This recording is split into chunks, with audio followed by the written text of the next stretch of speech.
Namo Bhagavate Vasudevaya. Om Namo Bhagavate Vasudevaya. Om Namo Bhagavate Vasudevaya. Om Namo Bhagavate Vasudevaya. Om Namo Bhagavate Vasudevaya. Om Namo Bhagavate Vasudevaya.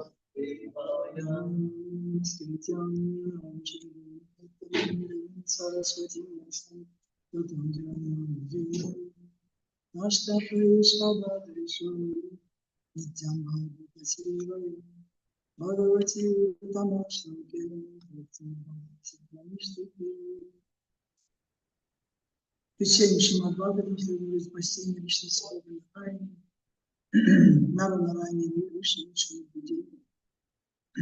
матери богини Чонс, Сарасвати, автору всей Ясадеви, благодаря регулярному посещению лекций по Шримад-Бхагаватам и служению чистому преданию, все, что в сердце полностью воспринимается, и так далее, полное преданное служение Господа навечно утверждается в сердце. Так, сегодня мы читаем Шримад-Бхагаватам, 6 песня, 12 глава. Текст у нас будет с 2 по 6, по-моему, текст. დღეს ვკითხულობთ Შრიმად-ბჰაგავატამს მე-6 სიმღერის მე-12 თავს, მეორე ლექსიდან მე-6-მდე.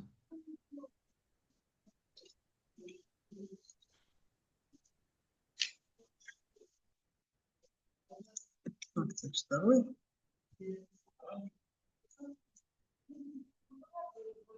Мы прочитаем вместе последний стих, пока я прочитаю стих. Там же вместе. Тато югантагни катпура джихвам авидхя шулам расасуриндра шитва махендрая винадья виро катусти папети шаджагада. Затем великий герой из рода демонов, Вритрасура, занес над головой свой трезубец, чьи острия казались языками пламени вселенского пожара, и со свирепым рыком смерти его грешник яростно метнул его. Армани. მაშინ ვრიტრასურამ დემონთა მოდგმის დიადმა გმირმა თავისი სამკაპი დაატრიალა თავს ზევით, რომლის ბასრი წვეტების ეპოქის ბოლოს არსებულ ცეცხლის ალებს გავდა.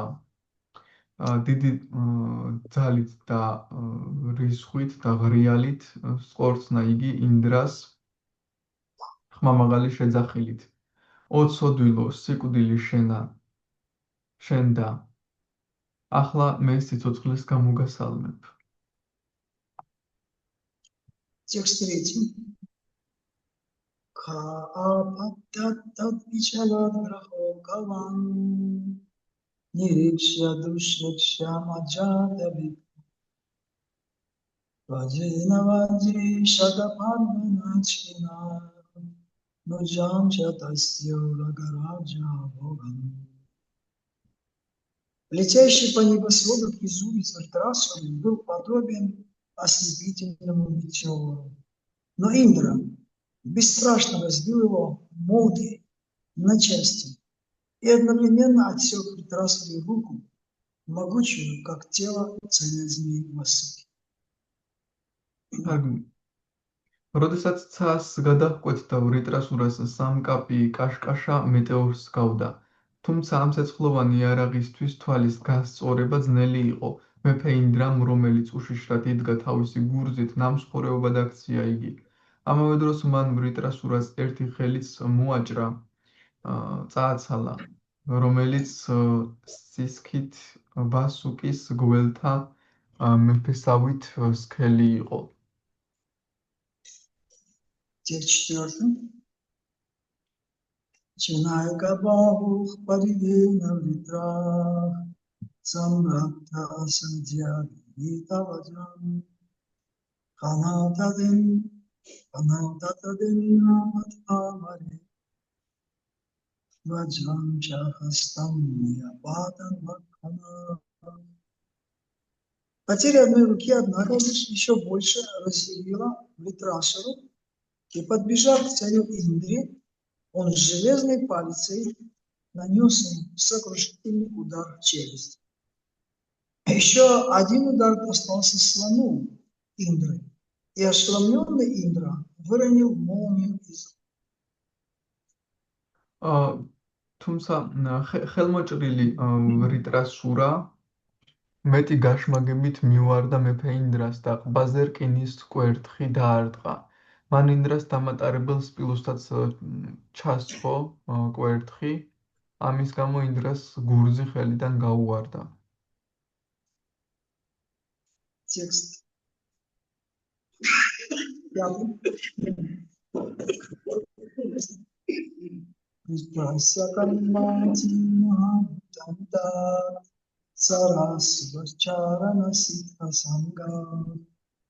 Абуджаям стат урухута санкатам, дикшахахетичу крушунишам.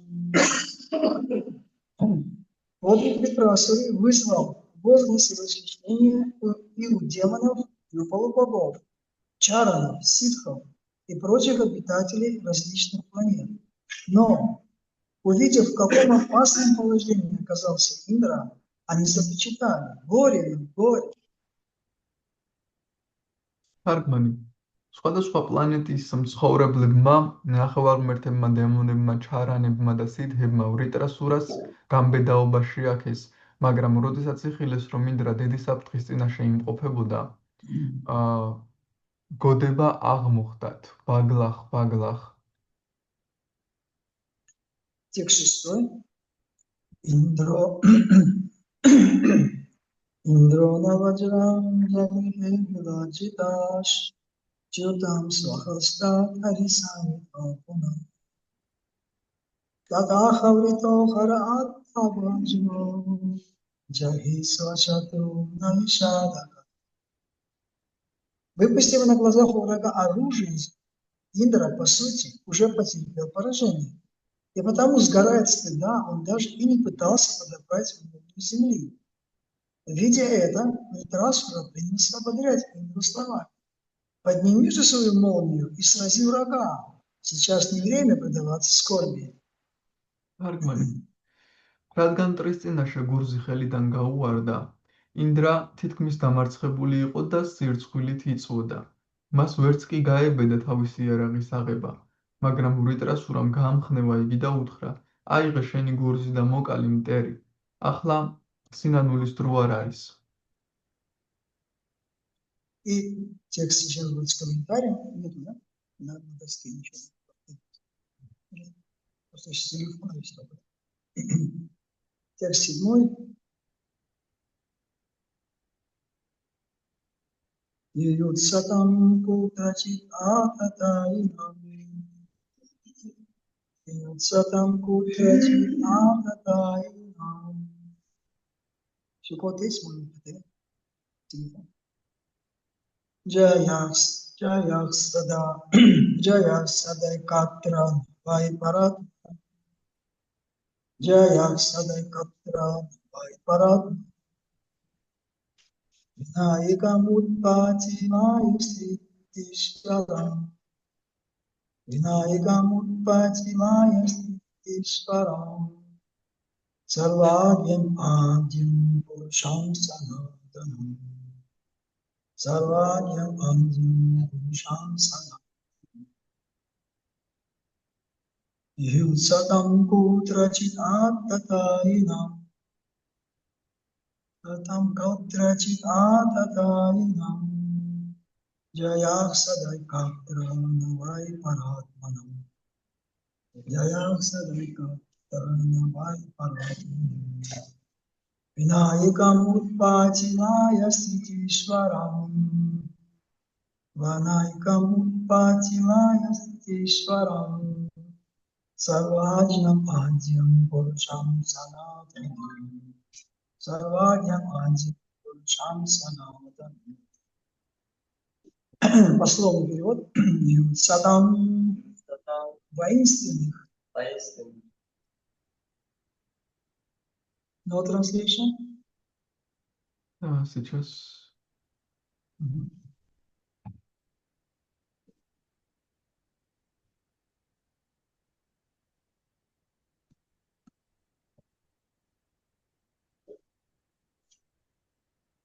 ომს მოწყურებულთა. Кутрачит. Время от времени. ზოგჯერ. Ататайнам вооруженных. იარაღას ხმუნები. Джая. Победа. გამარჯვება. Გამარჯვება. Точно. Израильский победа. Გამარჯვება.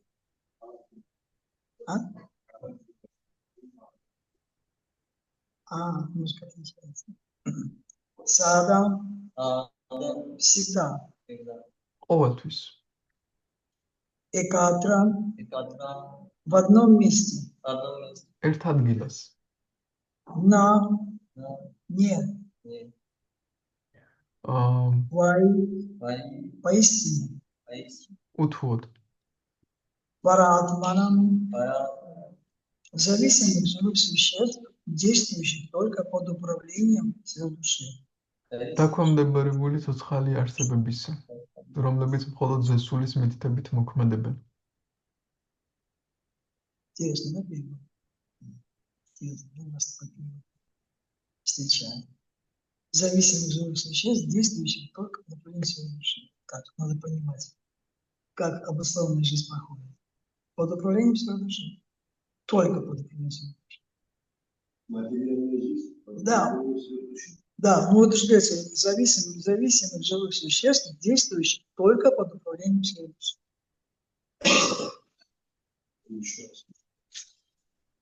Зависимых живых существ, действующих только под управлением сил души. Да, все время они под ее управлением. Само материальное проявление вместе со всеми живыми существами – это его внутреннее, внешнее. Да, внешнее мир. Но под его руководством… Все происходит. Это все происходит майя. Под его руководством. Да. Но это майя, тригуны материальные. Да. Но Господь, Он исполняет все желания. Вот в этом смысле, я думаю, Да. я точно не могу. Мы попробуем этот коснуться. Да. Вина, кроме экам, одного, утпатти, творения, лая,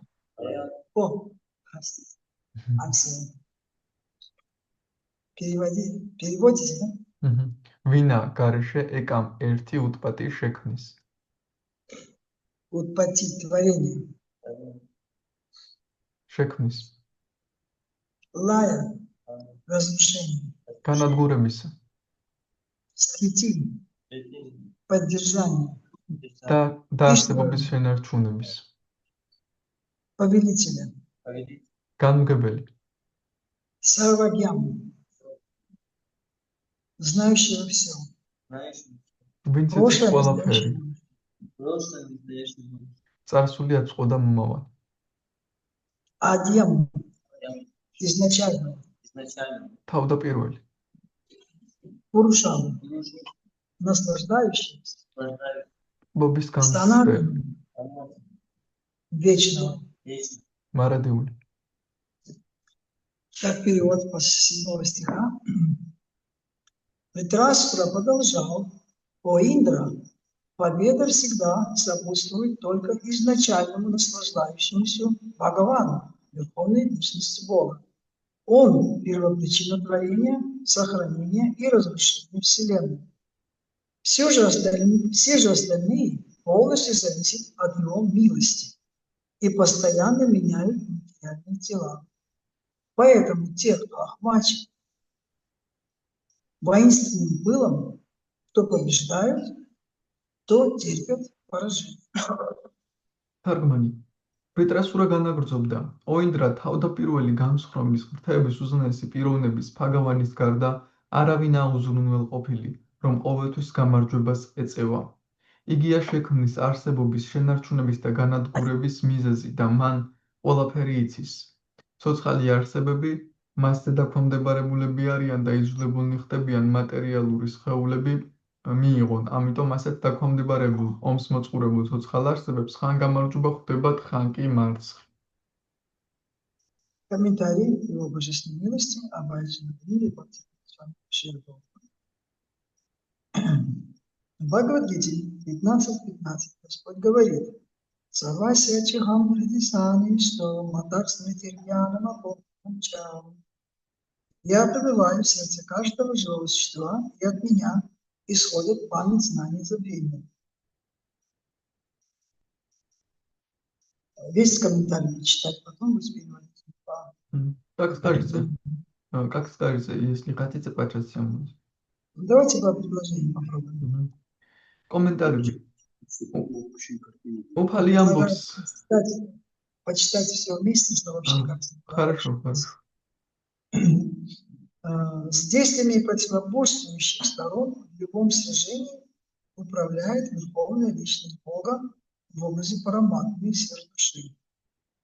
В другом стихе Гиты, 3.27, Господь утверждает: «Пракритех криямана карма нисарваша аханкара вимудхатма картахам витиманьяте». Введенное в заблуждение ложным эго, обусловленная душа считает себя совершающей действия, которые на самом деле совершают три гуны материальной природы. Что бы ни делало живое существо, оно подчиняется Верховному Господу. Именно Он дает указания материальной природе, а она создает все условия для деятельности живых существ. Живые существа лишены независимости, хотя по глупости считают себя вершителями дел. Карта. Победа всегда сопутствует Господу. Что же до зависимых живых существ, то исход из их сражений определяет Верховная Личность Бога. Победа или поражение зависит не от их усилий, а от Верховной Личности Бога, чью волю осуществляет материальная природа. Поэтому нет смысла гордиться своими победами или сокрушаться из-за поражений. Нужно просто полагаться на волю Господа, и именно в нем видеть причину всех наших побед и поражений. Господь говорит: «Честно исполняй свой долг, ибо действие лучше, чем бездействие». Живое существо обязано действовать в соответствии со своим положением. А добьется оно победы или потерпит поражение, зависит от Господа. Кармани эватликарасте ма кадачина. Ты имеешь право выполнять предписанные тебе обязанности, но у тебя нет права наслаждаться плодами своего труда. Мы должны просто честно исполнять свой долг. Победа же или поражение зависит от Господа. Вритрасура воодушевлял ему: «Пусть тебя не огорчает моя победа. Это еще не повод прекращать сражение. Нет, ты должен исполнить свой долг до конца. И когда Кришна пожелает того, ты обязательно победишь». Этот стих поучительный для всех, кто честно трудится в движении сознания Кришны. Не стоит чрезмерно радоваться своим успехам и сокрушаться из-за неудач. Мы должны лишь искренне стремиться исполнить волю Кришны или Шри Чайтаньи Махапрабху, не заботясь о победе или поражении. Наша единственная обязанность – искренне трудиться для Кришны, чтобы Он заметил наши старания. Конец комментария. კომენტარები. უფალი ამბობს ბhagavad gītāში 15:15.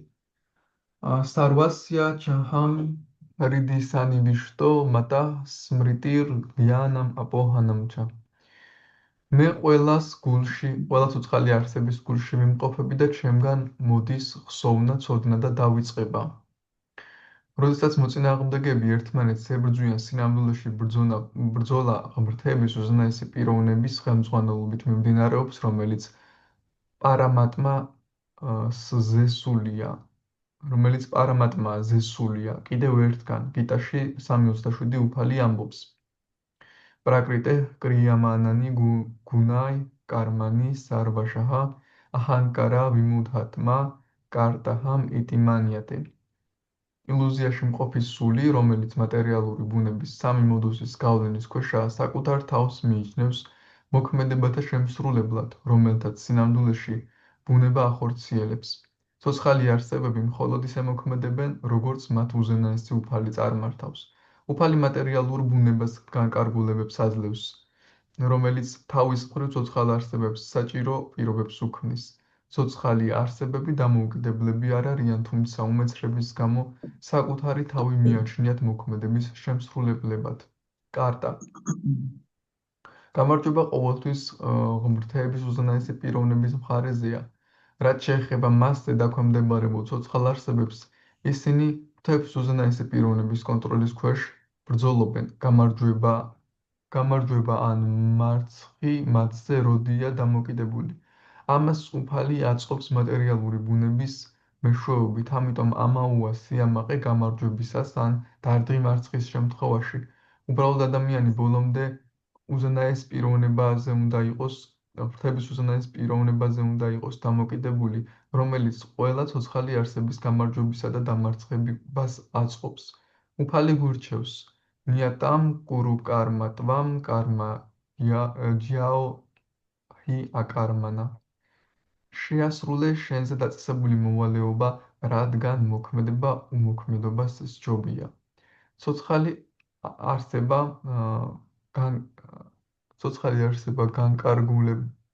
არსებას განკარგულება ეძლევა თავისი მდგომარეობის შესაბამისად იმოქმედოს. გამარჯვება თუ მარცხი უზენაეს უფალზეა დამოკიდებული. კარმა ნიევადჰიკარასტე მაფალიშუ გადააჩანა. შენ უფლება გაქვს შენზე დაწესებული მოვალეობა შეასრულო, მაგრამ მოქმედების ნაყოფები შენ არ გეკუთვნის.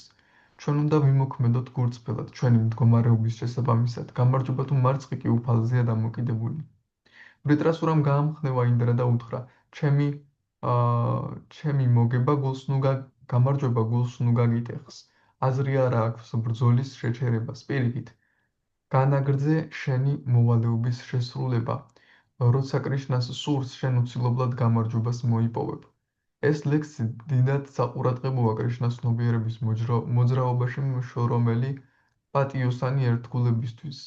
ჩვენ არ უნდა გვიხაროდეს გამარჯვება ან გვამწუხრებდეს წარუმატებლობა, მარცხი.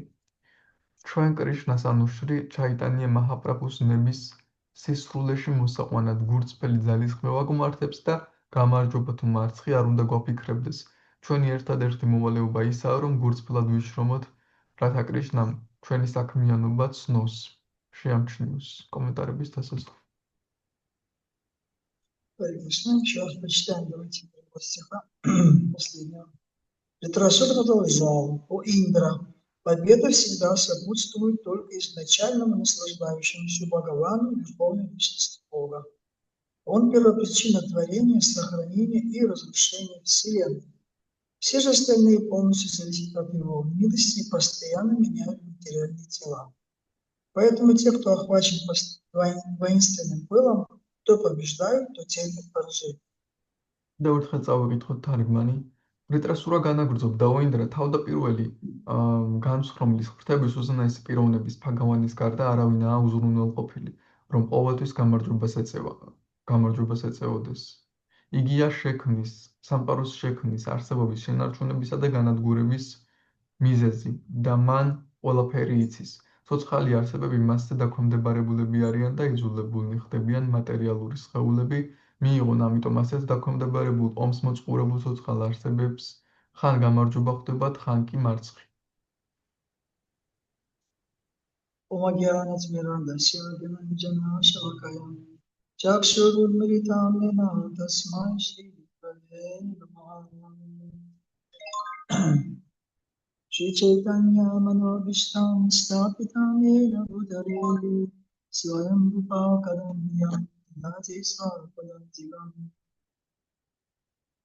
Vandeham Shri Guru Shri Padakamalam, Shri Gurun Vaishnavam Shri Upam Sagrajatam, Sahagana Raghunathan Vitam Tam Sajivam Sadvaitam Sadhutam Varijana Santam Krishna Chaitanya Devam Shri Radha Krishna Sahagana Varitam Shri Shakhamitam He Krishna Karuna Sindhu Dinabam Jagatpate Gopisha Gopika Bhanta Radha Kanta Namostate Tapta Kanchana Gaurange Madhe Vrindavaneshwari Rishabhanu Sute Devi Pranamani Harite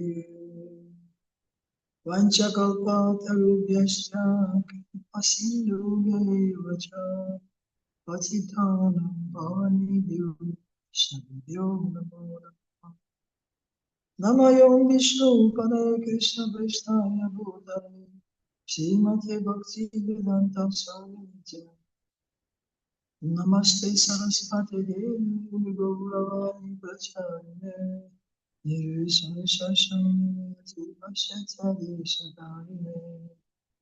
Shri Krishna Chaitanya Prabhu Nityananda Shri Advaita Gadadhara Shivasadi Gaurabhaktanta Hare Krishna Krishna Krishna Hare Hare Hare Rama Rama Rama Hare Hare Mukam karoti vacharam pangum yat kripatamaham vande shivaram dinataram Paramananda Madhavam Shri Chaitanya Ishvaram. Харе Кришна, дорогие преданные, очень сегодня важный дает наставление, это Трасура, для нас, для всех очень практичное наставление. Кришна ძვირფას ვერტყულებო დღეს სული ტრასურა ძალიან მნიშვნელოვან და პრაქტიკულ დარიგებებს გვაძლევს ყოველი ჩვენგანისთვის. Он указывает на высшую первую причину, в первую очередь. ის უჩვენებს უმაღლეს მიზეზზე. Первая причина, она заключается в том, что он является самым караном, он причиной всех причин. პირველი მიზეზი იმაში მდგომარეობს, რომ ის არის სარვა каранам, ანუ ყოველ მიზეზთა მიზეზი. И поскольку материальная жизнь – это искусственно созданная жизнь, поскольку живое существо, оно отказывается исполнять свой истинный долг по отношению к Господу. რადგან მატერიალური ცხოვრება ხელოვნურად შექმნილი ცხოვრებაა, რადგან ცოცხალი არსება უარს ამბობს საკუთარი მოვალეობაში ასრულოს უფლის მიმართ. Поэтому в этом мире происходит постоянная смена декораций. ამიტომაც ამ სამყაროში მუდმივად დეკორაციების ცვლილება ხდება.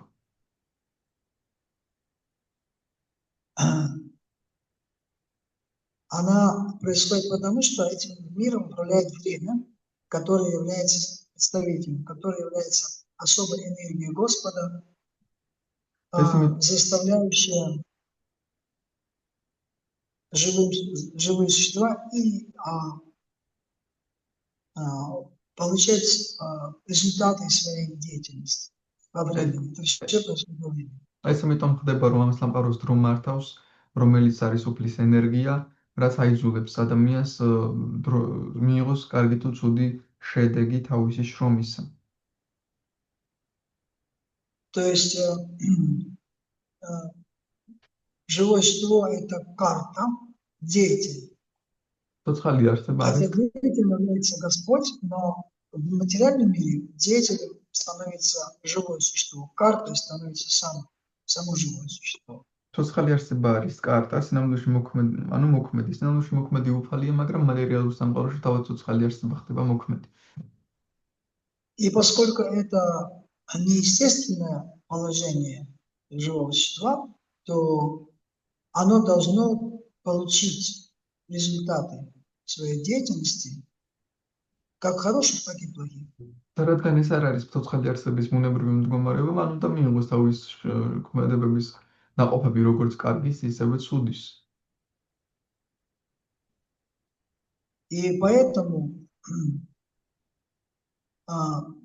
этот мир, говорится, он отличается от духовного мира тем, что материальный мир, он временный, непостоянный.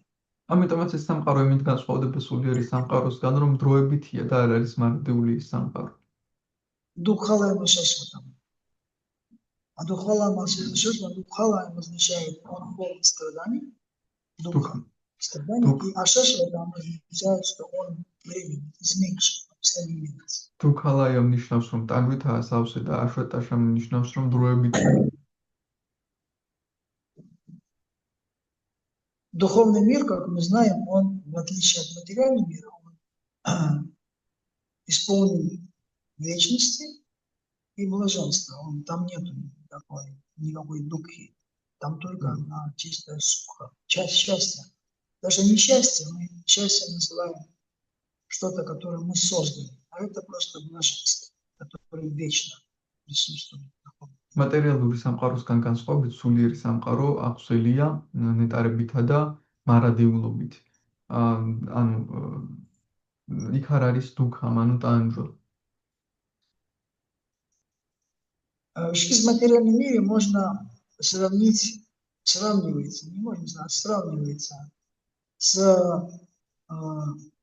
тем, как человек сидит в кинотеатре и видит фильм.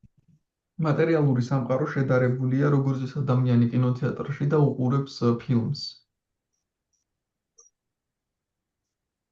И когда человек смотрит фильм, он переживает то, что происходит на экране, правда? როცა ადამიანი ფილმს უყურებს, ეს განიცდის იმას, რაც ეკრანზე ხდება. Но, хотя он переживает, он сидит в своем кресле. Он ничем не занимается. იმის მიუხედავად, რომ განიცდის თავის სკამზე და არაფრითაა დაკავებული. То есть он занимает он пассивный зритель называется. ანუ პასიურ მდგომარეობას იკავებს, ეს პასიური მხედველია. Мы тоже являемся зрителями. ჩვენც მაყურებლები ვართ. Материальный мир. ამ მატერიალურ სამყაროში. Господь создает декорации. Мы тоже зрители. ჩვენც მაყურებლები ვართ და უფალი ქმნის ამ დეკორაციებს. Но в нашем случае мы активные зрители. მაგრამ ჩვენ შემთხვევაში აქტიური მაყურებლები ვართ. Мы не пассивные зрители. ჩვენ არ ვართ პასიური маყურებლები. То есть мы можем войти в экран. ანუ ჩვენ შეგვიძლია ეკრანში შესვლა და იქ მოქმედება. Все разница в кино мы не можем в экран войти. Но в жизни мы входим в этот экран и становимся тоже действующими героями этого фильма. ანუ კინოში ჩვენ არ შეგვიძლია ეკრანში შესვლა, მაგრამ ცხოვრებაში შეგვიძლია მოქმედი გმირები გავხდეთ ამ ფილმისა. И поэтому живое существо называется вечно обусловленным. ამიტომაც ცოცხალ არსებას ეწოდება მარადიულად განპირობებული ამ ფილმით. И очень сложно проследить начало, когда это началось. ძალიან რთულია რომ დასაწყისი გაიგო, როდის დაიწყო ეს ყველაფერი.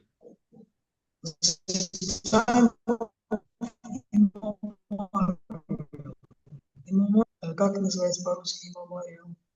Это вечное как? С незапамятных времен. უხსოვარი დროიდან მოხდა ეს. это происходит из-за памятных времен. ეს И это будет продолжаться до тех пор, пока живое существо не обретет истинное знание. ეს იქამდე გაგრძელდება, სანამ ცოცხალი არსება ჭეშმარიტ ცოდნას არ მოიპოვებს. Истинным знанием является знание, которое позволяет понять весь механизм вот этого спектакля, большого кинофильма, в котором мы находимся. ჭეშმარიტი ცოდნა არის ცოდნა, რომელიც საშუალებას გვაძლევს გავიგოთ მთელი მექანიზმი ამ დიდი კინოფილმის, სადაც ვიმყოფებით. Называется, это приводится пример, художник, мольберт и краски. მაგალითად, Нужно ხელოვანი три вещи понять. Кто художник, что такое мольберт и что это за краски, на которые наносятся. Вот это надо три вещи понять. Художник, мольберт и краска. А он что красит? Мольберт, что это? Художник это кто? Кришна. А ну, Краска Кришна. это кто? საღებავები. Როგორ? ხატვარი, მოლბერტი და საღებავები. მოლბერტი არის ის, რაზეც საღებავებს აზავებენ. Ага, გასაგებია, მადლობა. Что? Не успели.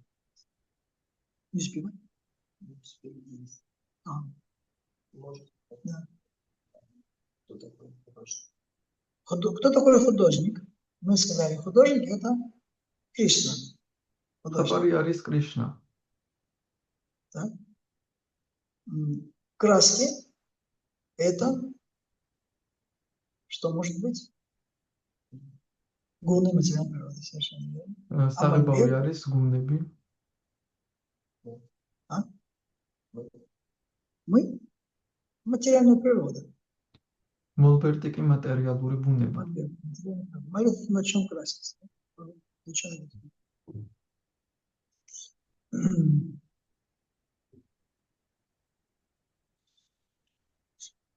Да.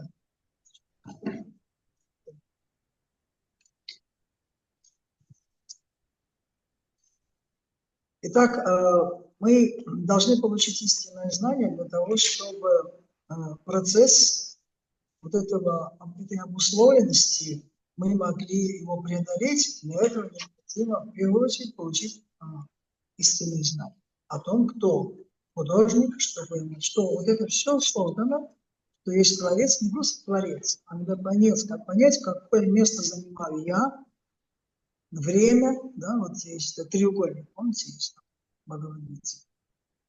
Карма, кала, карма и пракрити, кала, карма. Да? Бхагаван, как? Ишвара.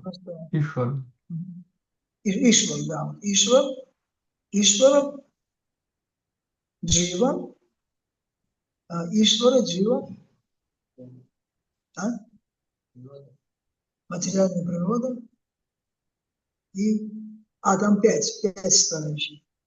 Ишвара, Джива, Кала, Карма, и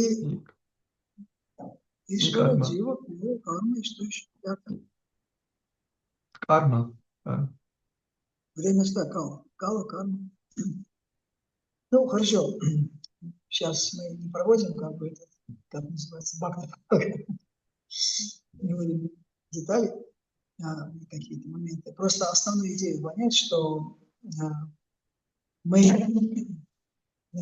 должны понять мир, как он устроен, как Господь его устроил, это называется истинный знание. То есть истинное знание понять природу этого материального мира. იმის გამო რომ გამპირობებული მდგომარეობიდან გავთავისუფლდეთ, საჭიროა რომ ჭეშმარიტი უნდა გავიგოთ ვინ ვართ ჩვენ, ვინ არის ეს სამყარო, დრო, უფალი. И когда человек понимает эту природу материального мира, то он начинает, естественно, строить свою жизнь в соответствии с этим знанием. Знание называется самбан, да? Самбан Кальяна. როცა ადამიანს ესმის ვინ არის, რა არის ეს სამყარო და ასე შემდეგ, ანუ სამბანთა, მას შესაბამისად ამ ცოდნის მიხედვით იღებს მოქმედებას. Вот. И поняв это знание, самбханги, человек, естественно, пытается строить свою жизнь в соответствии вот с этим уже новым знанием, которое он получил. შესაბამისად, შესაბამისად მას სურვილი უჩნდება, რომ ცხოვრება სამსუდნის შესაბამისად მოაწყოს, ააგოს. И это деятельность, которая направлена на то, чтобы это знание применить в своей жизни. Такая деятельность называется на санскрите, мы называем это абхидея. Деятельность, которая позволяет нам понять это уже на практике, это знание получить на практике. და ეს მოქმედება არის უკვე აფიდეია ეწოდება ამ მოქმედებას, როდესაც ადამიანი ცდილობს იმ მოქმედებას, რომ ეს ცოდნა პრაქტიკაში გამოიყენოს. Утвердиться в этом знании для чего? Для того, чтобы понять разницу между свободной жизнью и обусловленной жизнью. და ეს უნდა გამყარდა, იმიტომ რომ გაიგო განსხვავება თავისუფალ და განპირობებულ ცხოვრებას შორის. Свободная жизнь означает, что живое существо, оно как неотъемлемая частица Бога, оно пробуждается в деятельности. თავისუფალი ცხოვრება ნიშნავს, რომ ადამიანი იღვიძებს ამ მოქმედებისგან, როგორც ღმერთის განუყოფელი ნაწილაკი. Она выходит из-под диктата гун материальной природы. ეს უკვე გამოდის გუნების ზედამხედველობიდან. Пока мы находимся под диктатом гун материальной природы, мы будем оставаться в забвении. სანამ მატერიალური გუნების გავლენის ქვეშ ვიმყოფებით, ჩვენ ვიქნებით ილუზიაში. Итак, усилия, которые мы совершаем, это усилия в том, чтобы выйти из этой обусловленности и занять свое естественное конституциональное положение. ამგვარად ძალისხმევა, რასაც ჩვენ ვწევთ, არის იმისკენ მიმართული, რომ ამ მოქმედებიდან გამოვიდეთ და ჩვენი კონსტიტუციური მდგომარეობა დავიბრუნოთ.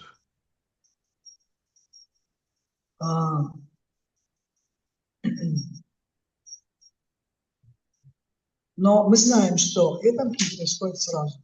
Мы не можем сразу выйти из-под этой обусловленности. მაგრამ ჩვენ ვიცით, რომ ეს მაშინვე არ ხდება, მაშინვე ვერ გამოვართ ან განპირობებულობიდან. Но почему мы не можем выйти сразу из обусловленности? და რატომ არ შეგვიძლია მაშინვე გამოსვლა აქედან? Не хотим. რადგან არ გსურს ეს? Еще почему? კიდევ რატომ? კიდევ მინus ხომაროთ, არ გსურს კიდევ? Еще почему? კიდევ რატომ? Это правильно ответ, не хотим. Желание самое главное. ეს სწორი პასუხი, არ გვინდა, სურვილი ყველაზე მთავარი. Бывает, иногда мы хотим, но не можем. Хотим, не хочу, но я не могу. Почему не могу? შეიძლება გვინდოდეს და არ შეგვიძლია, რატომ არ შეგვიძლია? Не слышу. Да, я хочу, но я вот хочу выйти, но не получается. მინდა, მაგრამ არ გამომდის ეს, რატომ? Не полностью хотим. Да, в конечном итоге нас привело сюда наше желание. კი, ჩვენ საბოლოო ჯამში ჩვენმა სურვილმა მოგვიყვანა აქ. Поэтому с помощью желания мы должны также из этого мира выйти. То есть иметь нужно сильное желание. ძლიერი სურვილია საჭირო, რომ აქედან გამოვიდეთ. Как называется сильное желание? რა ქვია ძლიერ სურვილს? Только один тут знающий. Что-то все остальные молчат. Лаулия называется. Жадность. Лаулия. Сильное желание. Лаулиям ეწოდება, ანუ სიხარბე, ძლიერ სურვილს ეწოდება. Если кто-то знает, поднимите руку. თუ ვინმე ინცესტად ხელი. Очень хорошо, было приятно. И вот это желание, оно отсутствие желания, сильного желания приводит к тому, что связано, вернее, оно связано с тем, что у нас есть привязанность. და სურვილი თუ არ გვაქვს, ეს იმას უკავშირდება, რომ ესე იგი ჩვენ მატერიალური მიმდევრულობები გვაქვს. Поэтому, несмотря на то, что у меня есть желание, но я не могу справиться со своими привязанностями к этому миру. ამიტომაც იმის მიუხედავად რომ მე არ მაქვს სურვილი, მე არც ჩემ მატერიალურ მირაჭულობებს შემიძლია მოვერიო. Приводится хороший пример, как это wedding party на английском это, на русском как правильно сказать, wedding party, wedding party, свадебная группа, ну так, не совсем так правильно, пару правильно, может, пару более правильно есть. Свадебная партия, это как бы группа. Они церемония, не церемония, но группа, в общем, они хотели отправиться на место свадьбы. Вот. Место свадьбы было, они вот должны были отправиться, и они сели в лодку для того, чтобы прямо переплыть реку. Они сели в лодку, и пока они все собирались, пока нашли лодочника, пока они сели в эту лодку, уже стемнело. И лодочник говорил, ничего, я быстро доставлю, не переживайте. Сейчас. И лодочник греб, а другого берега никак он не мог дойти. Он греб, он уже устал. Потом снова начал грести. საქორწინო ჯგუფი მიდიოდა ქორწილში ნაუჭდა, გადადიოდნენ და ესე იგი დაღამდა უკვე და ვერ მიდიოდნენ. და მენავე მუთხრა რომ არა, უშავს მე მიგიყვან თუ მაგრამ ის უსვავდა ნიჩბებს უსვამდა, მაგრამ მაინც ვერ მიდიოდა და უკვე დაიღალდა. В результате наступил уже рассвет, уже стало светло. და უკვე გათენდა კიდეც ამის შედეგად უკვე გათენდა. И вдруг они увидели, что они на том же месте, где они сели, на том же месте они остаются.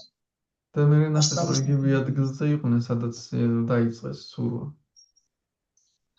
И оказалось, что лодочник просто забыл поднять якорь.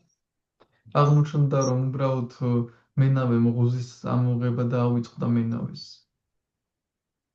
И вот этот якорь, это есть наша материальная привязанность, из-за которой мы не можем выйти из этой обусловленности. ეს ღუზა არის ზუსტად ჩვენი მატერიალური მინდაჭულობები, რის გამოც ჩვენ ვერ გამოდივართ ჩვენი განპირობებულობიდან. У нас есть сильное желание отправиться в духовный мир, да, мы уже поняли это. ჩვენ გვაქვს ძლიერი სურვილი რომ სულიერ სამყაროში წავიდეთ, ჩვენ ეს გავიგეთ უკვე. Эти желания мы не просто, у нас желание есть, мы также занимаемся духовной практикой. არ გვაქვს ჩვენ მხოლოდ სურვილი, ჩვენ სულიერი პრაქტიკითაც ვართ დაკავებული. И практика достаточно интенсивная. საკმაოდ ინტენსიური პრაქტიკა გვაქვს. И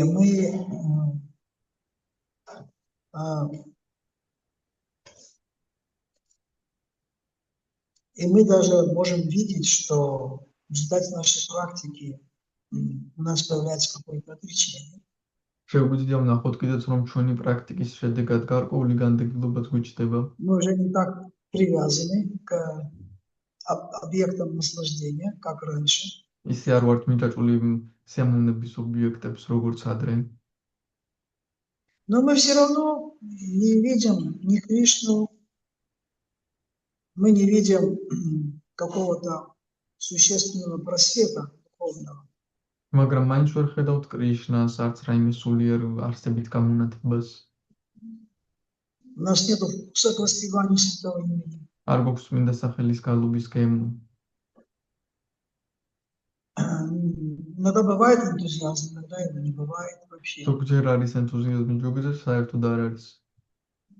То есть мы очень сильно боремся, а в итоге как будто на одном месте стоим. Очень ჩვენ ძალიან ძლიერად ვიბრძვით, მაგრამ თითქოს ერთ адгиზე ვდგევართ.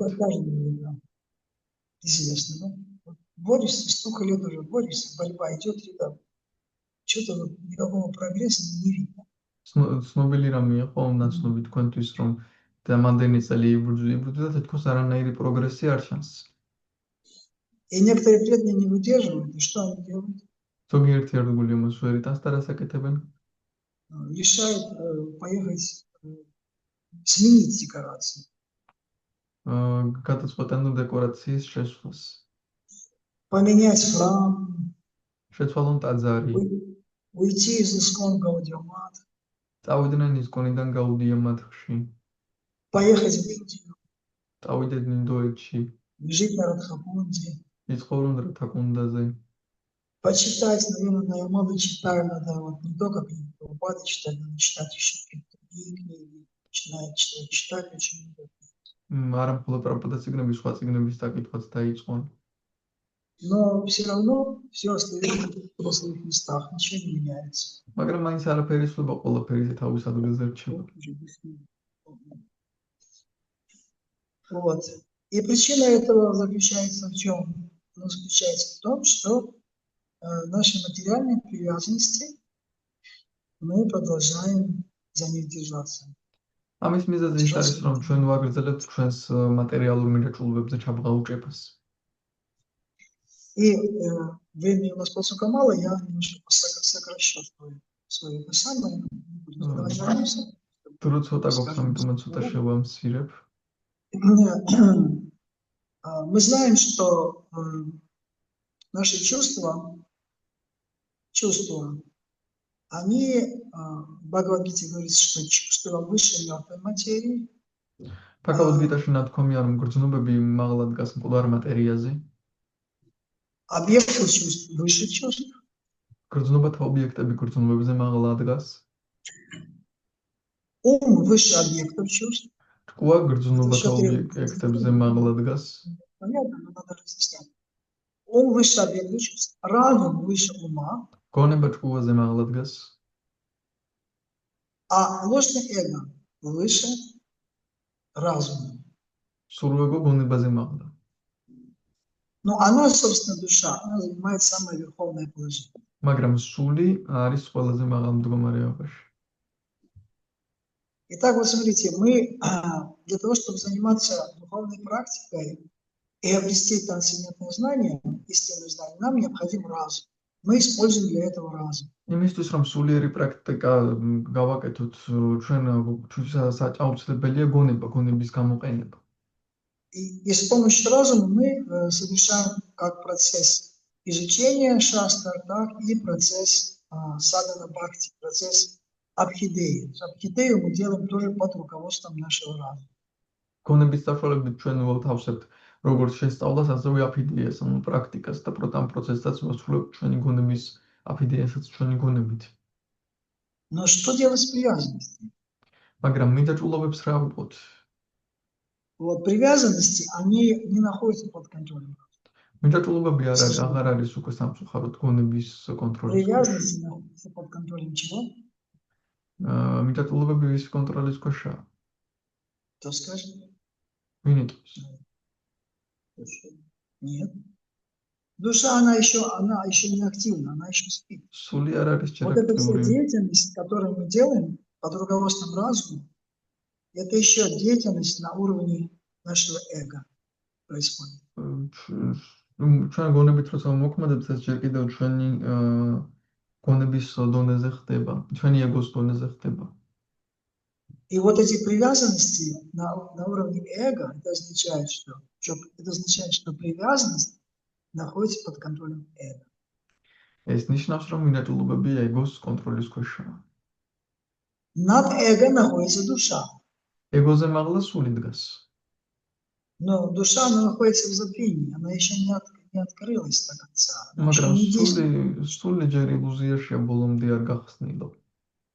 Она дала согласие на всю эту деятельность, она санкционирует, душа санкционирует, да.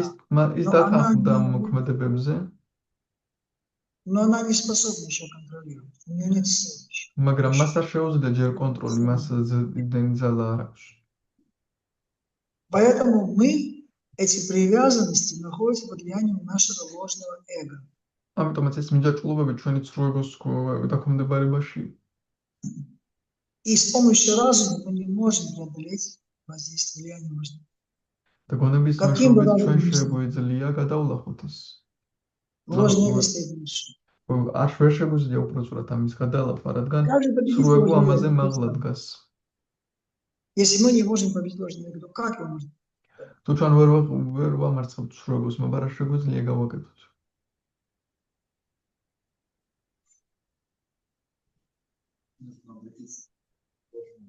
Владыки важны вариант. Еще есть варианты? Топорный вариант есть? კიდევ ხომ არ გაქვთ ვარიანტები რა შეიძლება? Надо молиться. Так как утром делаете, да? Понятно, я понял.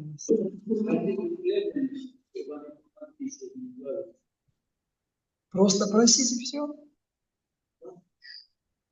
Нет. Просьба – это просьба. Надо понять, а кто может освободить нас от влияния ложного эго? Прежде всего, как и от кого зависит, кто может контролировать мое ложь? Кто может უნდა გავიგოთ, ვის Вы сказали, შეუძლია გაგვათავისუფლოს სრუეგოსგან. что Верховного, да? Всевышнего. Но Всевышний далеко, понимаете? Он далеко. Мы не можем. უზენაესი შორს არის. А? А какие преданные? Наши преданные. თუ ხომ То есть мы должны обратиться к тому, у кого нету этого ложного. ანუ ჩვენ უნდა ვიმართოთ იმას, ვისაც არ აქვს ეს სრუეგო. Только человек, который свободен от влияния ложного эго, может освободить нас от влияния ложного. მხოლოდ იმ ადამიანს შეუძლია გაგვათავისუფლოს სრუეგოს გავლენიდან, ვინც თავისუფალია ამისგან.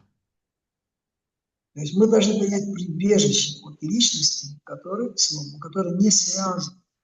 ანუ ჩვენ უნდა მივიღოთ იმ პიროვნებას თავშესაფარი, ვინც არ არის შემოჭრილი სრუეგოთი. И тогда, если мы примем его руководство, этого человека, этой освобожденной души, его руководство, надо находиться под его руководством. მისი То ხელმძღვანელობის ქვეშ უნდა ვიყოთ. находясь под его руководством, мы как это сказать, не разовьем, а разрушим эти привязанности ложные. Сможем порвать эти привязанности. და თუ მისი ხელმძღვანელობის ქვეშ ვიქნებით, მაშინ შევძლებთ ამ მინჭაჭულობის გაჭრას. Итак, кто этот человек? ვინ არის ეს ადამიანი? Духовный учитель. სულიერი მოძღვარი. Духовный учитель. Но смотрите, интересный момент. Гуру не один. საინტერესო Когда преданный помнит, что вот если я принял дикша гуру, значит все. Теперь я... გურუ ერთი არ არის. ზოგჯერ ერთგული ფიქრობს, რომ რადგან დიქშა გურუ მიმიღე, მორჩა მე უკვე Дикша гуру, то есть обязанность дикша гуру, это связать ученика с гуру парампарой. დიქშა გურუს მოვალეობა მოსწავლე მიაბას გურუ პარამპარასთან. Но связь гуру парампары это целая жизнь, это деятельность. მაგრამ გურუ პარამპარასთან კავშირი არის მთლიანი ცხოვრება, მთელი მოქმედებები. Это деятельность, которая должна привести нас к этому освобождению. ეს არის მოქმედებები, რომელმაც უნდა მიგვიყვანოს გათავისუფლებასკენ. И не каждый дикша гуру может являться, может быть уттама адхикари, абсолютно свободным от влияния. და ყველა დიქშა გურუ შეიძლება არ იყოს ოტომატიკარი და სრულად თავისუფალი თავის სრუეგოს გავლენიდან. И поэтому у него может не хватить сил вытащить свои შეიძლება მას არ იყოს ძალა, რომ ამოიყვანოს თავის მოსწავლე. Поэтому шастры говорят, что мы должны обращаться не только к дикшам. Обращение к дикша-гуру – это обращение к шикше. Мы освобождаемся благодаря шикше. Именно шикша освобождаемся. ჩვენ შასტრები გვეუბნებიან, რომ უფრო დიქშას, არამედ შიქშა გურუსაც უნდა მივმართოთ. Поэтому очень важно вот этот шикшу получать не из одного источника только, а мы получаем эту шикшу из разных источников. ამიტომაც ძალიან მნიშვნელოვანია, რომ შიქშა ერთი მწყაროდან კი არ მივიღოთ მხოლოდ, არამედ სხვადასხვა წყაროებიდან.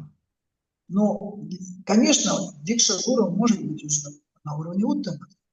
რა თქმა უნდა, დიქშა გურუ შეიძლება იყოს ოტომატიკარის დონეზე.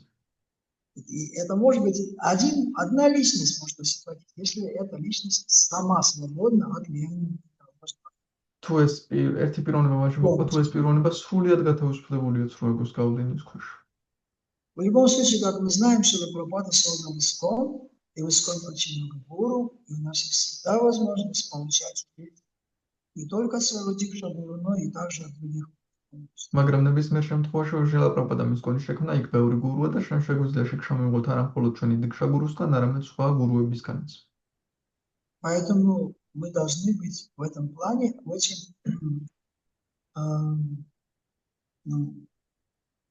внимательными при том, чтобы не упустить возможность, которую нам Кришна дает, когда посылает довольно преданных ашрам с других стран, с других контингентов. ამიტომაც ძალიან ყურადღებით უნდა ვიყოთ და მადლიერები ვიყოთ, რომ არ გაუშვათ ეს შანსი, როცა კრიშნა გვიგზავნით სხვადასხვა ქვეყნებიდან ერთგულებს. Первая вещь, которую необходимо делать, когда у нас возникают трудности в духовной жизни, в храмах какие-то, это приглашать проповедников, вот, как можно больше проповедников, или ездить самим в тех местах, где есть вот такие старшие вайшнавы. ძალიან მნიშვნელოვანია ვიწოდოთ გადაგებლებს ან მივჩავდიოდეთ იმ ადგილებში, სადაც არიან ასეთი უფროსი ვაიშნავები.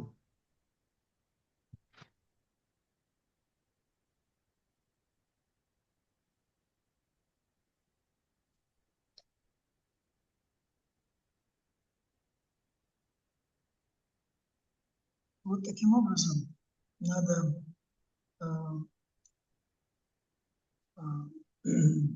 увидеть, что то, к чему я сейчас привязан, оно является совершенно противоположным тому, к чему я должен стремиться. ანუ ჩვენ ვაცნობიერებთ, რომ რასაც მიჯაჭვულები ვართ, სრულიად საპირისპიროა იმის არისკენაც უნდა ვისწრაფოდეთ. Мы должны полностью поменять свое мировоззрение.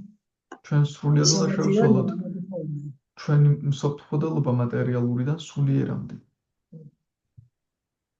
На материальной платформе мы никогда не сможем войти в вечный мир Господа. მატერიალური პლატფორმიდან ვერასდროს შევძლებთ უფლის მარადიულ გართობებში მოხვედრას.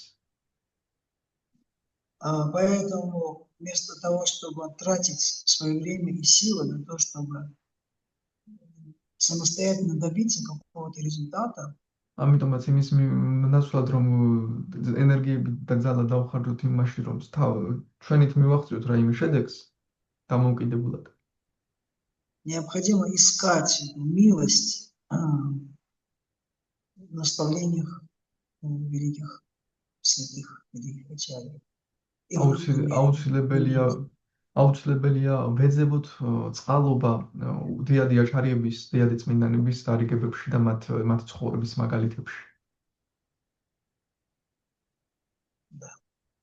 Харе Кришна. Харе Кришна. Какие-то вопросы, дополнения? თუ გაქვთ რამე შეკითხვა ან დამატება ან კომენტარი? Если так,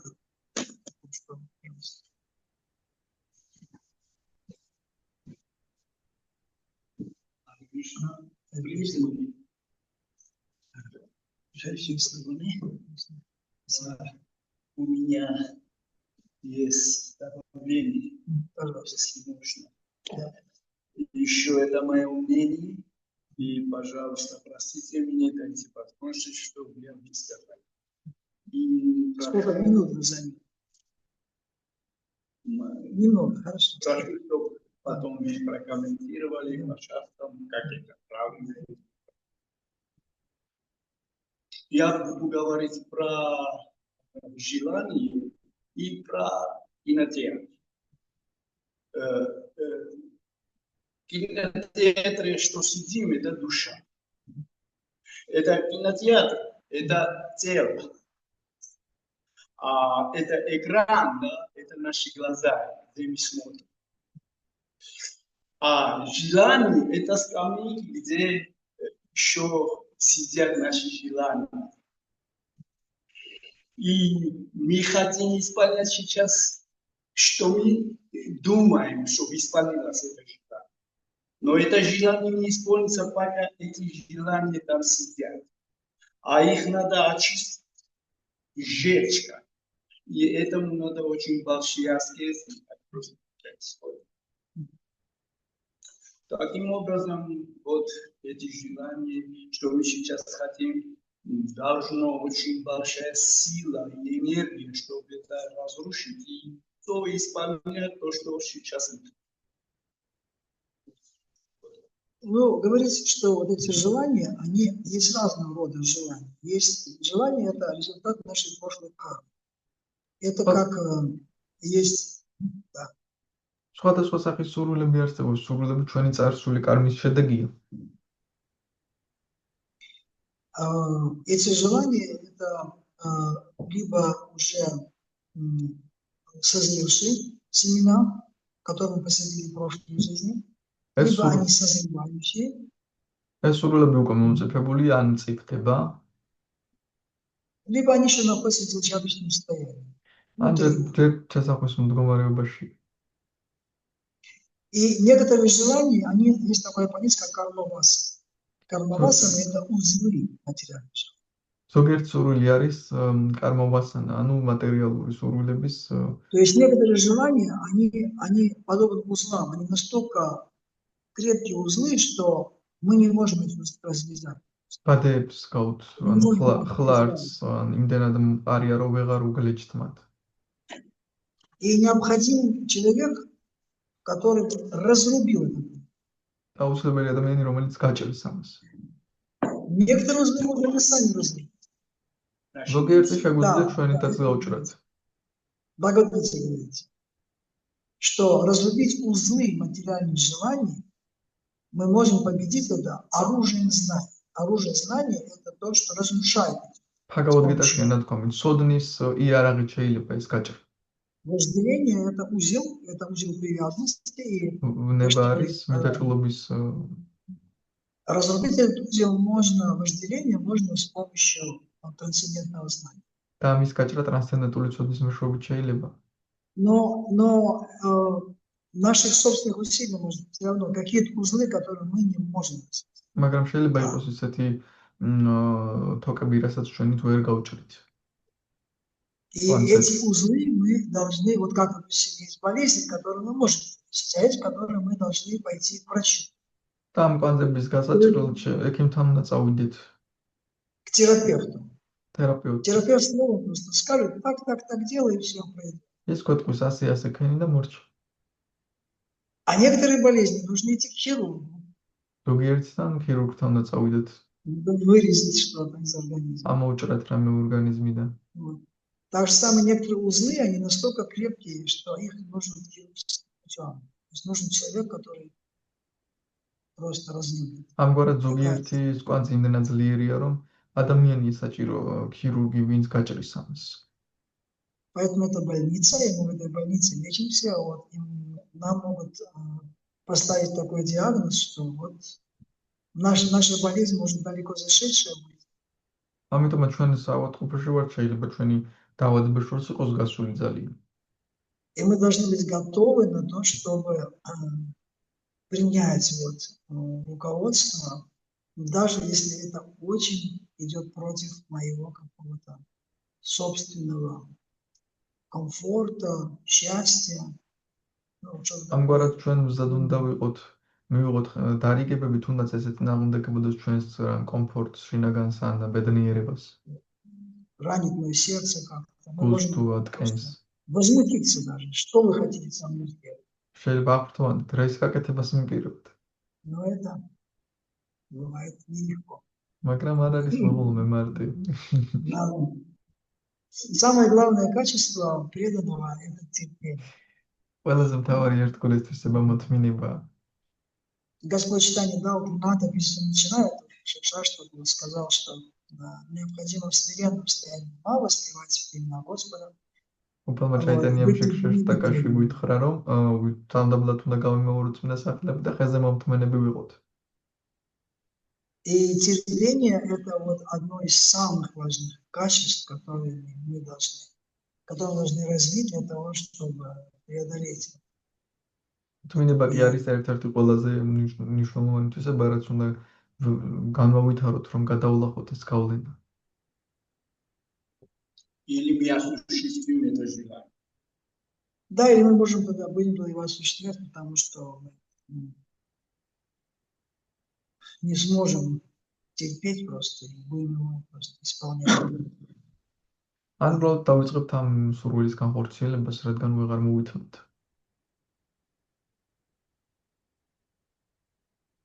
Видишь, Мушак, ты прав, хочет задать вопрос, если можно Да, онлайн. пожалуйста, пожалуйста.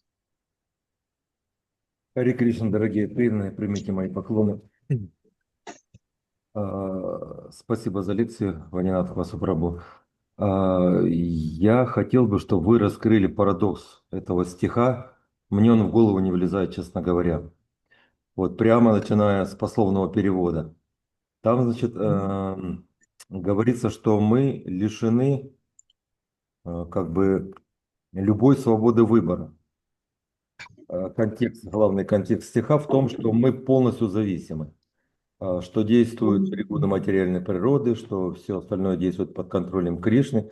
С этим нельзя не согласиться, но вот заключительное наставление Кришны в Бхагавад-гите, 63 стих, там говорит Кришна: «Я тебе дал все знание, теперь действуй как хочешь».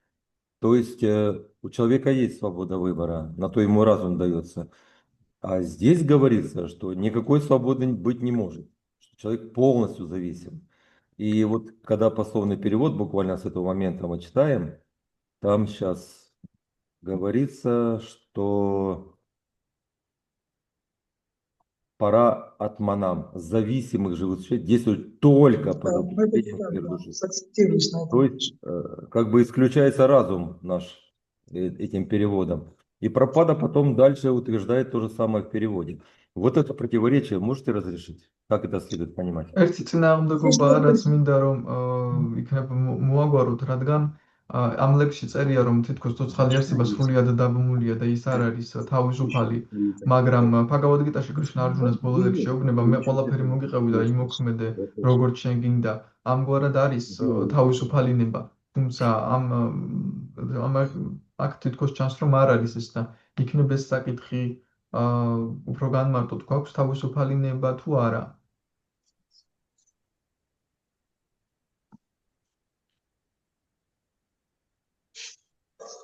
Ну вот он говорит здесь, да, в комментарии. Что бы ни делало живое существо, оно подчиняется Верховному Господу. Именно Он дает указания материальной природе, а она создает все условия для деятельности живых существ. Живые существа лишены независимости, хотя по глупости считают себя вершителями дела. Вообще, у нас свободная воля. Мы ее перенаправили на материю. Здесь говорится о материальном. Здесь говорится об обусловленных живых существах. Вот противоречие, которое вы видите, здесь говорится, что как в пословном переводе, мы прочитали, да? Говорится, сейчас прочитаем еще раз, параатманом, зависимых живых существ, действующих только под управлением сфер души. აქ განსხვავება იმაშია, რომ ეს Здесь только под управлением. განპირობებულ სულებზეა საუბარი, რომლებიც მოქმედებენ მხოლოდ ზესულის გავლენით. То есть это означает, что сверхдуша, она является единственной определяющей, какие результаты человек будет иметь. ეს ნიშნავს, რომ ზესულია ერთადერთი გამსაზღვრელი იმისა, თუ რა შედეგს მიიღებს ადამიანი. Это можно сравнить с обитателями, с заключенными в тюрьме. შეიძლება პატიმრებს შევადაროთ ეს. Заключенные в тюрьме, им все дается, они не могут ничего сами создать для себя. ციხის პატიმრებს ყველაფერი ეძლება, თვითონ ვერაფერს შექმნიან. Они лишены какой бы то ни было независимости.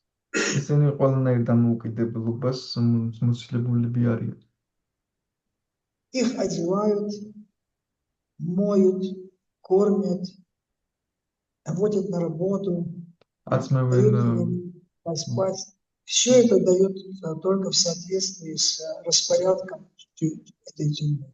აწმევენ ბანი, ნაჭმევენ, ყველაფერს აკეთებენ ამ ციხის განრიგის მიხედვით. Но живые суда, люди, которые на свободе, они сами строят, они сами выбирают, что поесть, они сами определяют, когда идти спать, когда вставать.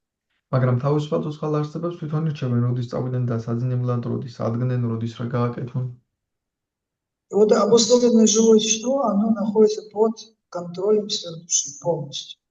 ამგვარად განპირობებული ცოცხალი არსება სრულიად ზესულის კონტროლის ქვეშაა. Но сама сверхдуша, она ничего не делает, делает материальная природа, исполняет просто волю сверхдуши. მაგრამ თვითონ ზესული არაფერს აკეთებს, მატერიალური ბუნება მოქმედებს, ის ასრულებს ზესულის ნებას. Поэтому Господь остается вне кадра. Кто не видит, видит только как природа. ამიტომაც უფალს ვერ ხედავს ადამიანის, ხედავს მარტო მატერიალურ ბუნებას. Да, есть общество. Как люди говорят, ну такова жизнь, такова жизнь. И они принимают, ну такова жизнь. Что будет? როგორც ხალხი ამბობს, რა ვქნათ, ასეთია ცხოვრება, ასეთია რასიც.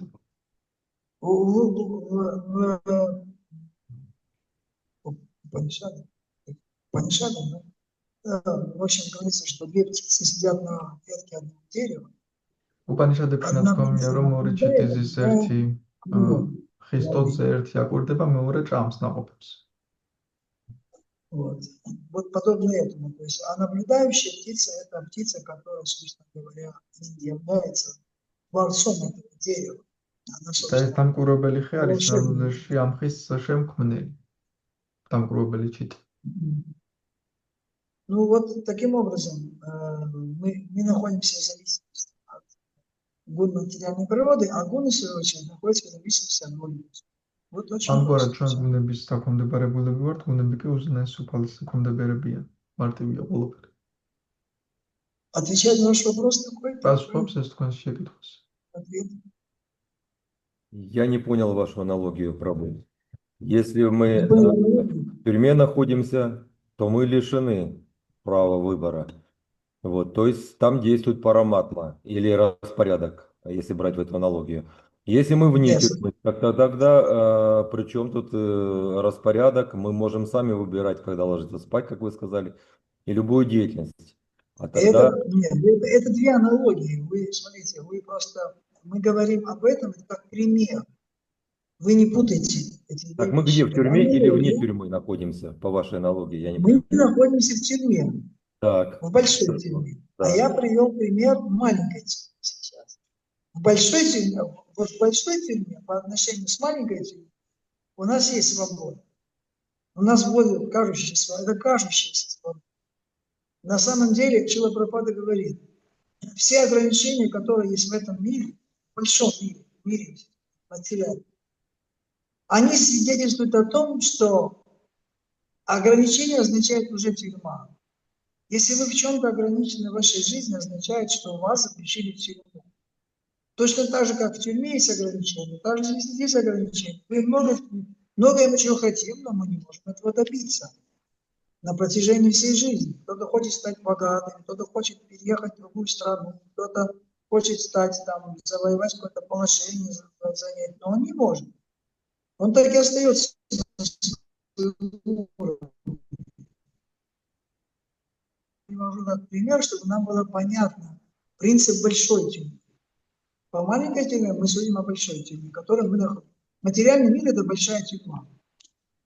Поэтому мы находимся в этой большой тюрьме. Нами управляет сверхдуша. А в маленькой тюрьме управляет надзиратель, управляет начальник тюрьмы. В этом разница. Но управление сверхдуши, оно выходит значительно выше. То есть то, что дает нам сверхдуша, мы видим, оно настолько заботится о каждом из нас, что в итоге живое существо даже не хочет отсюда выйти. Оно хочет оставаться вечно в этом. Но так оно создано, эта тюрьма. Но в тюрьме обычные, которые мы видим, что... Ну, есть такие заключенные, которые тоже не хотят туда. А мне тут нравится, я хочу на эту свободу. Он такие закоренелые преступники. Они выходят, потом снова опять в тюрьму. Да, еще гуна моя. Да, это да. Я извините, что я не дал вас перевода, но вы можете уже перевести как бы нас. ანუ Ну, уже поняли, კითხვა что- იყო რომ ეს ჩვენ ხომ ხარ ვარ ციხეში და პასუხი იყო რომ ჩვენ მოვიყვანე რეალურად დიდი ციხის მაგალითი ეს მატერიალური სამყარო არის დიდი ციხე და ჩვენ ციხეში ვართ რეალურად. Я все равно не понял, Рабу. Все равно не поняли, да? Нет, если мы лишены свободы выбора и полностью зависимы, тогда куда девать карму? Куда вы скажете? Ведь если нет свободы выбора, нет и ответственности, а ответственность есть, и она называется карма. Вот, поэтому если существует карма, тогда должна быть, то есть ответственность, тогда должна быть и свобода выбора, которую вы сейчас отрицаете. Свобода выбора у нас всегда есть. Ну Но так мы и где же делаем она? Вы неправильно. же говорите, что полностью, и Прабхупада то же самое говорит. Вот этого я не пойму, вот где парадокс. С одной стороны Смотрите, есть ответственность, просто то вы есть должны карма, а с другой стороны относительно понять, у нас нет да. свободы выбора, тогда не должно быть и ответственности. Смотрите. Видишь, извините, видишь что? Я забыл ваше имя. Смотрите, у нас Вишну свобода, Шакти, да. Вишну Шакти, по-моему. У нас свобода выбора, она есть. Но наша свобода выбора, которую мы делаем, поскольку мы делаем, это относительная свобода. Как, например, вот в тюрьме есть свобода тоже. В какую камеру пойти. Мы можем сказать, ну мне вот эта одежда нравится, значит, какую я одежду. Они там тоже можно экспортовать, но более ограничен. Этот выбор, он ограничен. Просто мы, или вот как говорится, вот если вы пойдете в винный магазин, у вас есть выбор в винном магазине. Но любой ваш выбор, это будет связан с алкогольными напитками все равно. Вы не сможете купить арбузы в винном магазине. Вот также точно наш выбор здесь, он ограничен вот теми. И почему он ограничен? Потому что мы находимся под контролем сверхдуши. Потому что сверхдуша, она поставила живое существо в это условие для чего? Для того, чтобы живое существо могло осознать свою ошибку, что оно неправильно совершает деятельность. Она совершила ошибку, она попала в этот материальный мир, и теперь она должна просто вручить себя тому, кто может освободить ее из этого материального существования. То есть человек должен понять свои заблуждения, свои ошибки, и он должен захотеть быть из этой тюрьмы материального существования. Вот в чем вопрос. Отказаться от своего свободы выбора. На самом деле, если мы откажемся от свободы выбора, это и есть наше истинное положение. Истинное положение, вот, например, смотрите, если возьмем палку. Палка в руках у человека. У нее есть выбор. Не палка даже возьмем, это как называется, трость. У трости есть выбор? У нее нет выбора. Человек берет трость и использует так, как он считает. Но когда мы заявляем мы говорим, я хочу иметь свою свободу, это уже ошибка. Ошибка в том, что мы не доверяем Господу, поэтому мы хотим иметь свободу выбора. Дайте мне свободу. Мы за свободу. Мы за свободу. Какую свободу? Свободы нет. Свобода будет только тогда, когда мы станем инструментом в руках Господа. Тогда только мы получим свободу.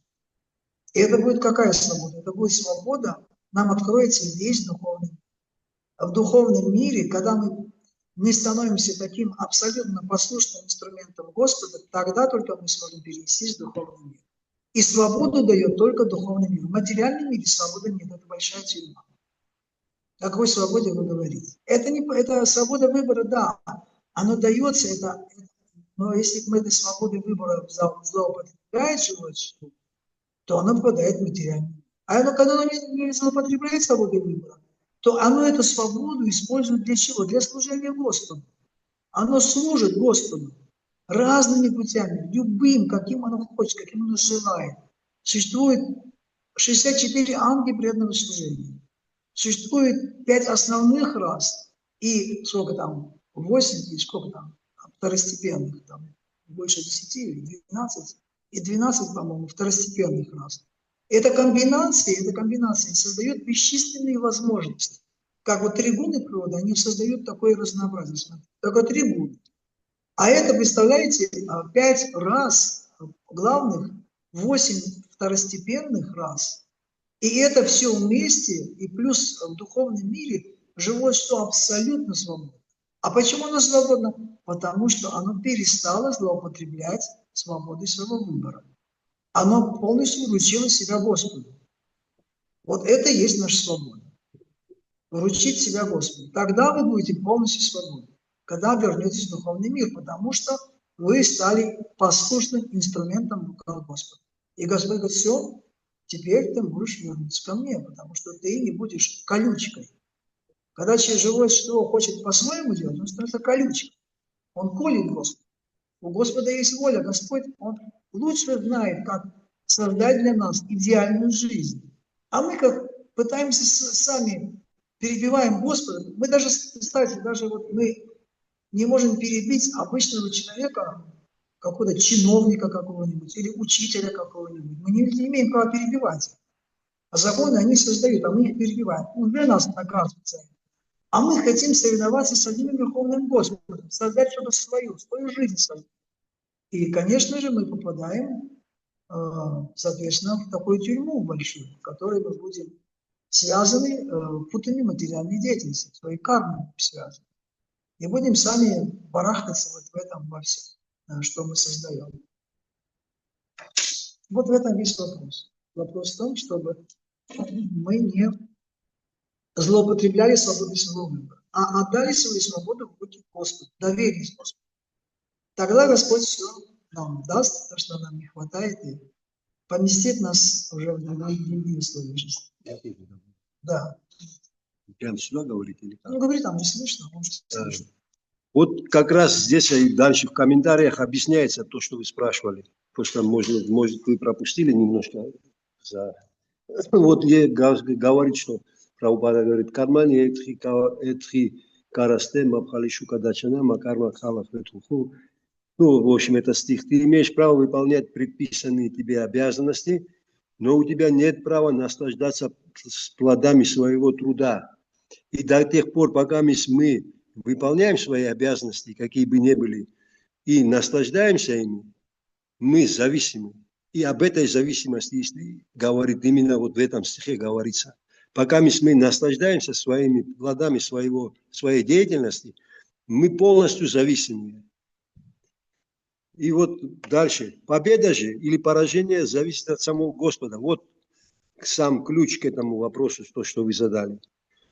И вот пусть тебя не огорчает моя победа. Или их человек, он не огорчается, он просто действует, исполняет свои обязанности. И если он не привязывается к ним, то есть отдает все Кришне, тогда он остается свободным. То есть карма уже не действует на него, понимаете? Потому что то, что он делает, это уже он делает для Господа. А то, что Господу предлагается, это кармой на это карма не воздействует. Да, понимаете? Вот, то есть и сам вот в этом стихе кармани этхи карасте мабхалишу каначана. Как раз и говорится, ты имеешь право выполнять свои предписанные обязанности. Даже любой человек, в тюрьме он находится или где бы он ни находился, он на свои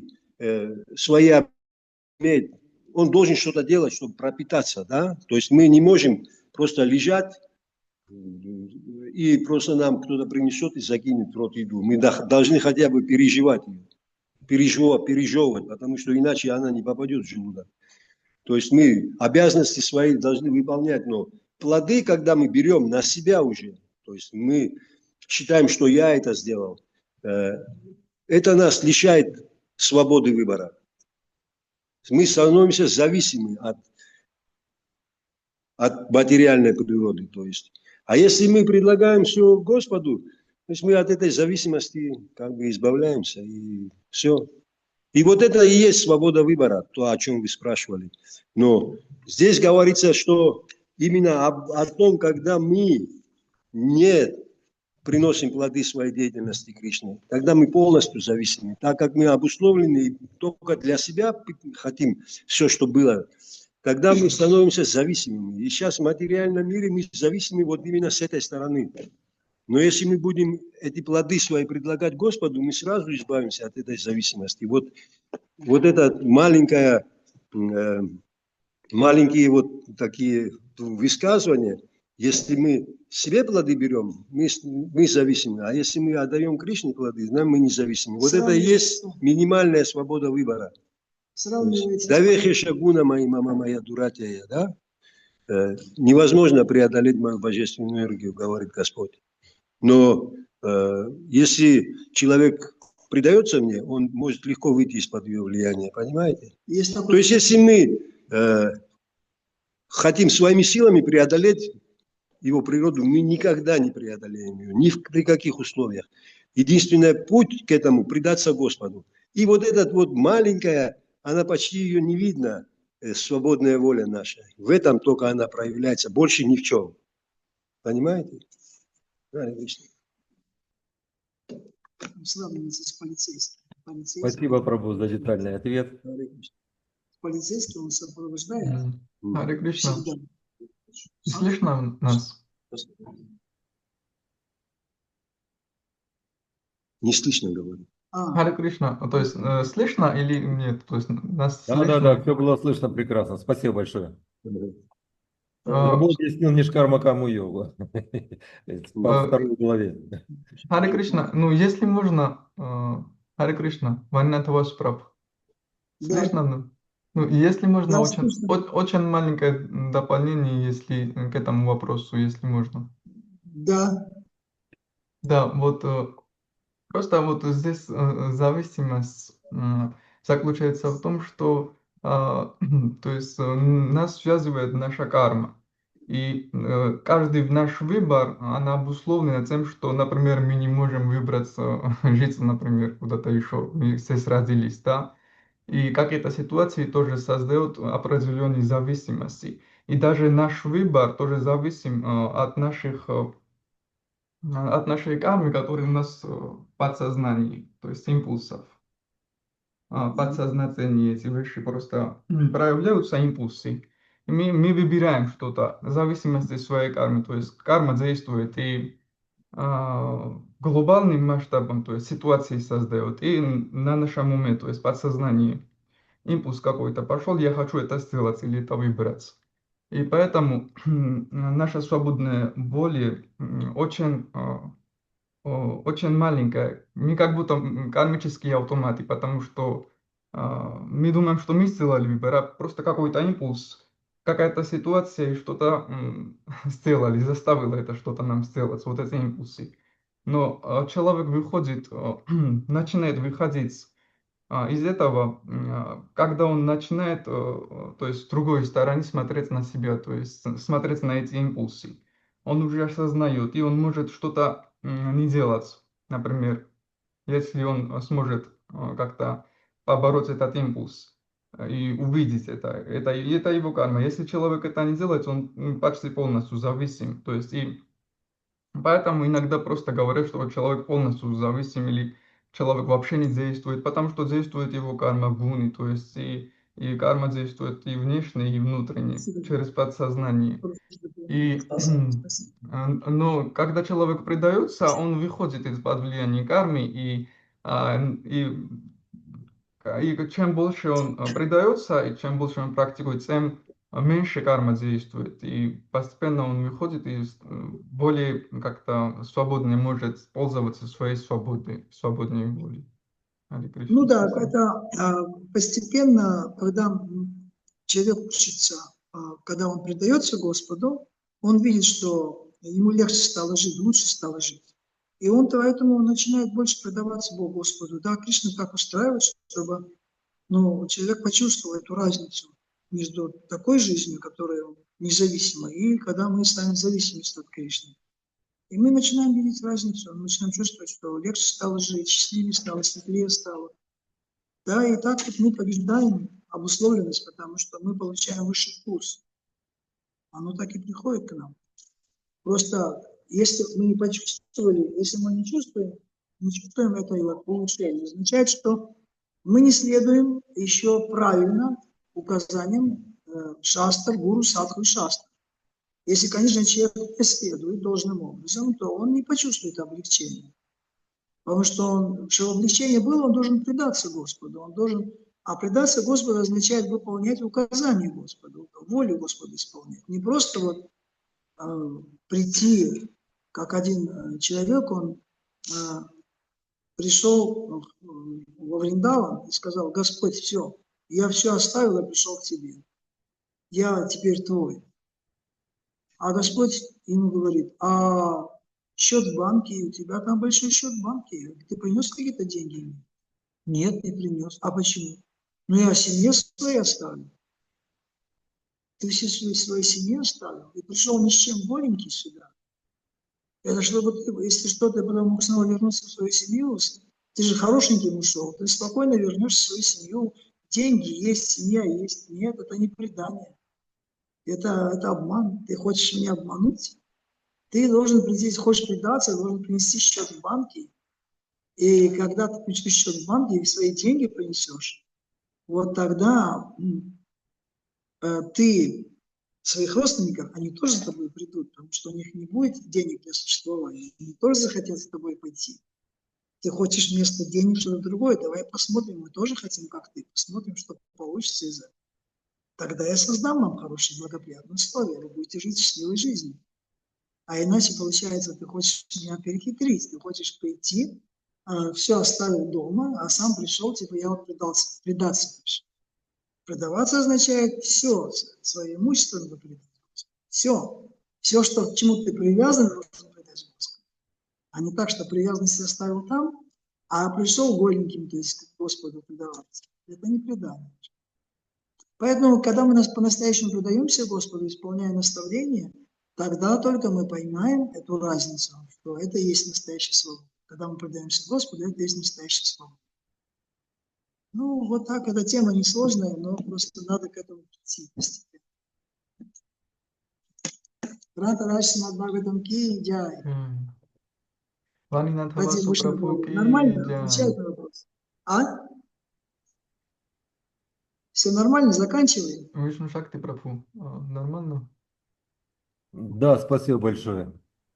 Харе Кришна. Только одно маленькое замечание. Лучше микрофон ближе держать, а то звук очень плохой через интернет идет. А я сейчас микрофон убрал просто. Это не микрофон, я в телефон говорю. Стало лучше слышно, кстати говоря, чем через микрофон. Ну, может быть, может быть. Ванинатха Все Васу тогда. Прабху ки джай. Шила Прабхупад ки джай, Шила Гурудев ки джай. Мгм. Гор Примананде, Хари Бол.